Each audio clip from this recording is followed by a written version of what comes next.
I was scrolling through Reddit at 2 a.m. when I saw a post that stopped me cold. Someone wrote, "I just hit $15,000 in savings for the first time at age 35, and I ugly cried in my car." 213 comments. Every single one said the same thing. Me too.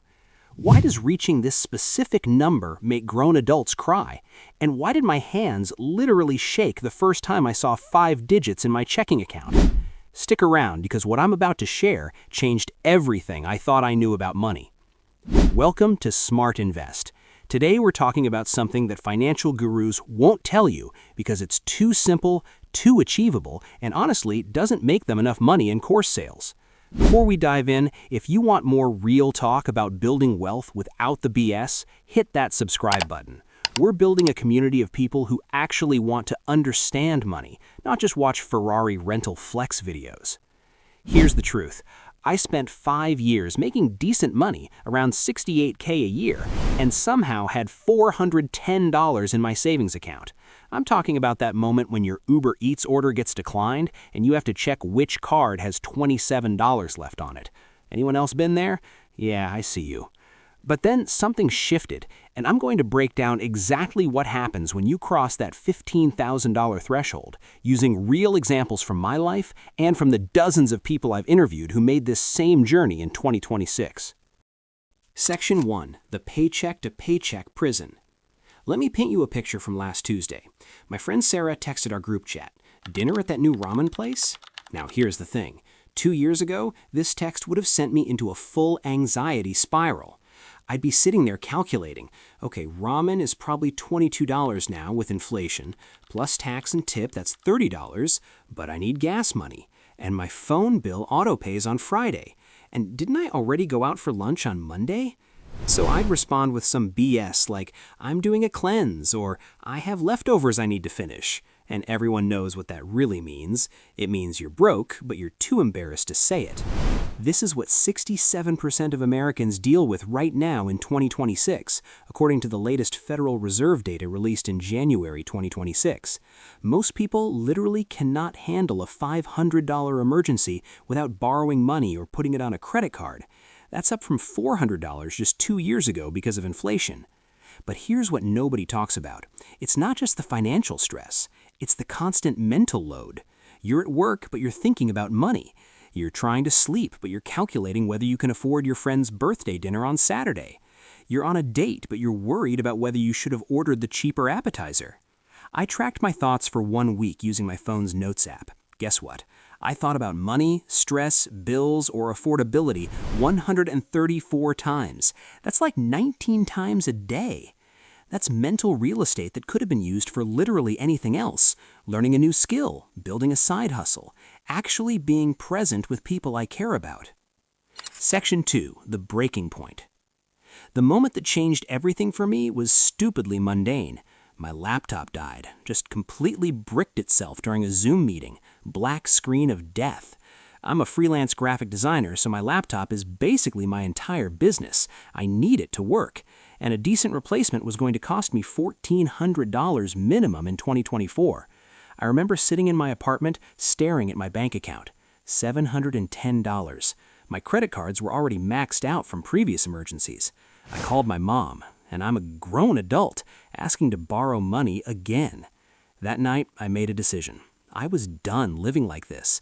Not in 5 years, not when I make more money, right now. Here's what I did, and this is important because most savings advice is trash. I didn't start by trying to save $600 a month. That would have been impossible, and I would have quit by week 2. I started with $50 per paycheck. That's it. That's $100 a month. At that rate, it would take me over 10 years to hit $15,000, which sounds depressing, but here's what actually happened. Month 1, $100 saved. I felt accomplished. Month 2, $200 total. I started noticing small expenses I could cut. Month 3, I got a $20 a month raise, threw the whole thing into savings, now saving $320 a month. Month 4, canceled my $14.99 Netflix subscription I barely watched, $134.99 per month. Started meal prepping on Sundays, saved about $50 a week on food delivery, now saving $334.99 per month. See what happened? The amount snowballed not because I white-knuckled my willpower, but because my identity started shifting. Section 3. The actual transformation. I was checking my bank app while waiting for my coffee to brew, and there it was, $15,087.34. And here's the weird part. I didn't feel rich. I didn't feel like celebrating. What I felt was calm, like genuinely calm for the first time in my adult life. That afternoon, my check engine light came on. You know what I did? I didn't panic. I didn't start mentally rearranging my entire budget. I just thought, annoying, and booked an appointment with my mechanic. The repair cost $940. Old me would have had a full meltdown. New me, I paid it, my account dropped to $14,147, and I went home and made dinner. That's the real difference. Let me give you some current real-world examples of how this $15,000 buffer changes actual scenarios we all face in 2026. Example 1. The AI job displacement wave. My friend Marcus works in marketing. You've seen the news, right? Companies are restructuring entire departments because of AI tools in 2026. Marcus's company eliminated 40% of their marketing team in February 2026. He had $16,500 saved. While his coworkers were panic accepting any job offer within 48 hours, Marcus spent 8 weeks strategically interviewing and upskilling. He ended up with 3 offers and negotiated a $28,000 salary increase from his previous job. His coworker, who had no savings, accepted the first offer out of desperation. Lower salary, worse benefits, longer commute. Same layoff, different outcomes. The only variable? Savings. Example 2. The side hustle economy opportunity. Last month, my neighbor Alex saw a listing on Facebook Marketplace. Someone was selling a used commercial-grade camera kit for $4,200. Market value was over $10,000, but the seller needed cash immediately for a family emergency. Alex had $15,800 saved. He bought the camera kit, started a small video production side hustle. Within 3 months, he'd made back the $4,200 and now pulls in an extra $2,500 to $3,500 monthly creating content for local businesses. Could he have done this with zero savings? Absolutely not. The opportunity would have gone to someone else within hours. Section 4. The psychology shift. Here's something weird that happened that I didn't expect. Once I had $15,000 saved, I actually became less obsessed with checking my bank account. Before, I was checking my balance 5 to 6 times a day. Every notification from my bank app would spike my anxiety. But after crossing $15,000, I checked maybe once a week because I knew I was okay. There's this psychological concept called decision fatigue that's been studied extensively. Every financial decision you make burns mental energy. Should I buy the $7 coffee or make it at home? Should I Uber or take the bus? Should I buy generic groceries or name brand? When you're broke, you make approximately 60 to 80 of these survival-based financial calculations every single day. That's exhausting. But when you have a cushion, suddenly 90% of these decisions disappear. You're not choosing between generic and name brand because you're worried about your bank account. You're choosing based on preference. I noticed this at Target last week.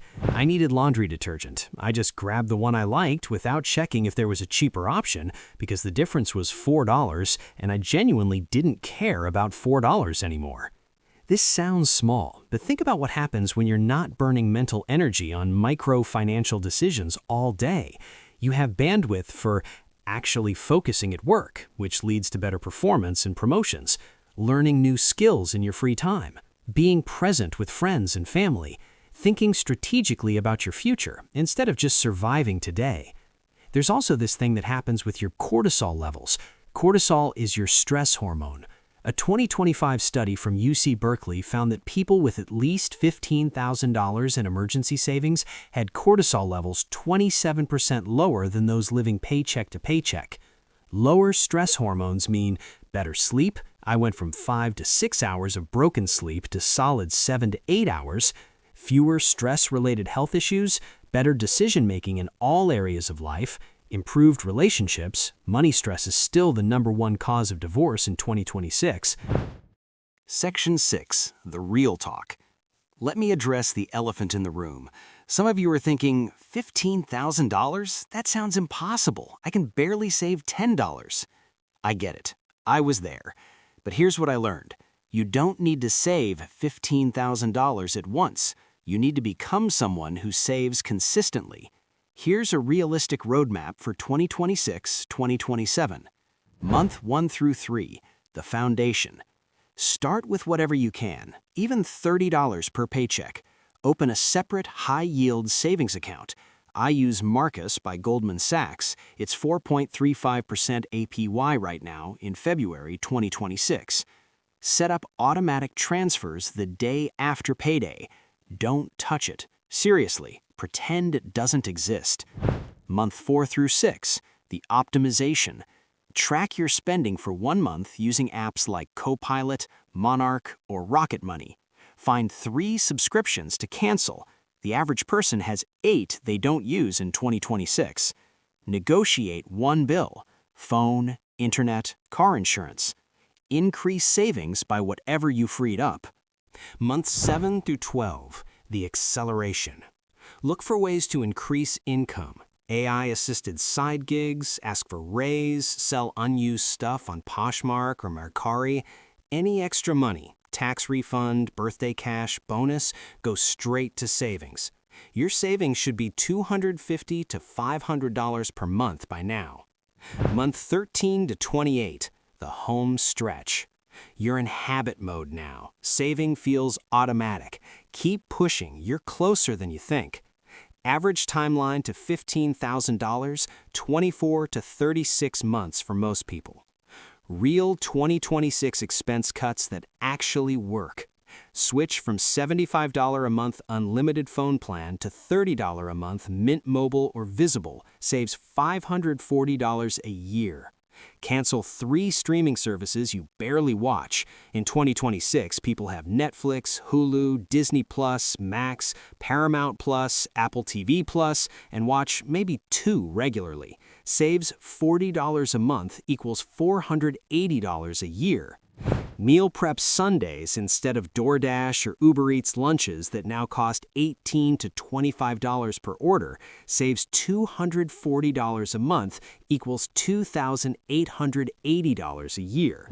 Make coffee at home instead of daily Starbucks that's now $7 to $8 per drink saves $180 a month equals $2,160 a year. Use ChatGPT or Claude to find better insurance rates instead of auto-renewing. Saves $300 to $600 a year. Just these 5 changes, $6,560 per year. That's your $15,000 in about 2.3 years. Look, $15,000 won't make you rich. You're not going to quit your job and move to Bali. You'll still think twice before buying a $1,200 gadget. But what it will do is give you something that money can't usually buy: peace of mind, room to breathe, the ability to think strategically instead of just surviving. The person I was in 2024 with $410 in savings and the person I am now in 2026 with over $23,000 saved, we make similar salaries. The only difference is mindset and consistency. You can do this. You don't need to be perfect. You don't need to live on rice and beans. You just need to start, stay consistent, and trust the process. If you found this helpful, smash that like button and subscribe for more real talk about building wealth without the BS. Drop a comment telling me where you're at in your savings journey. No judgment, just real conversation. And remember, the goal isn't just to save $15,000. It's to become the type of person who has $15,000 saved. That identity shift changes everything. See you in the next one. Keep investing smart.